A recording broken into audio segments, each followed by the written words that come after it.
ভালোবাসার মানুষ নেই সেই দিনটা আসলে আপনার কেমন যায়? বাসায় ঘুমিয়ে কাটবে। ভাবছি সারাদিন ঘুমাবো, তো পারলে মঙ্গল গ্রহে চলে যেতাম, তো সেটা যখন সম্ভব না তখন বাসায় ঘুমাবো। আমরা ঘুমাবো, ওরা ঘুরতে যাবে, এটা তো অনেক। ওই দিন আমরা চাইলে বেরোতে পারবো না, কারণ চারদিকে শুধু মানুষ দেখুম, কাপল দেখুম। আমরা তো এসবের মধ্যে নাই, তাই আমরা একটু 14 ফেব্রুয়ারি তো হচ্ছিল বাসা থেকে বের হবো না। সিঙ্গেলদের এই দিনটা নিয়ে কিছু বলার নেই। অ্যাকচুয়ালি এটা পশ্চিমা সংস্কৃতি থেকে আমাদের এখানে আসছে বাংলাদেশে।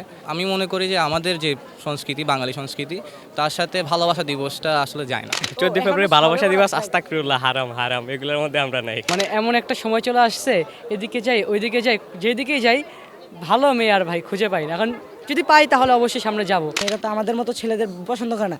যারা বিড়ি খায়, সিগারেট খায়, যারা গাঁজা খায়, তাদেরকে ভালো লাগে। আমরা জীবন আজ পর্যন্ত বিড়ি খাই নাই। আমি অপেক্ষায় আছি একবারে বিয়ে। আমার ফ্যামিলিগতভাবে একবারে বিয়ে হবে, যেটা আমার ফ্যামিলি ট্র্যাডিশন। আমার ফ্যামিলিতে হারাম রিলেশনশিপের আমি যত জানি কোনো রেকর্ড নাই, এবং আমিও সেই ট্র্যাডিশন ধরে আমিও ডিরেক্ট ইনশাল্লাহ হালাল ম্যারেজ করব। আমাদের বয়সন্ধিকাল সময়টাতে কেউ আসলে স্টুডেন্ট লাইফে বিয়ে করতে চায় না, বাট ক্যারিয়ারের চিন্তা করে। বাট ওই জায়গা থেকে হচ্ছিল মেয়েরা রিচ ফ্যামিলির কাউরে পেলে হচ্ছিল চলে যায়। 14 তারিখ আমি পালন করব না। আর আমার কাছে মনে হয় আমার জন্য 14 তারিখ না। সে থাকতো তাহলে 14 তারিখ হতো আপনার? হ্যাঁ, অবশ্যই সে যদি পাশে থাকতো তাহলে কেমন হতো? ভালো হতো, দিনটা খুব ভালো এনজয় করে কাটতো। যেহেতু সে নাই সেই কারণে খুব কষ্ট হচ্ছে। হ্যাঁ, অবশ্যই একাকিত্ব বোধ করি আমি।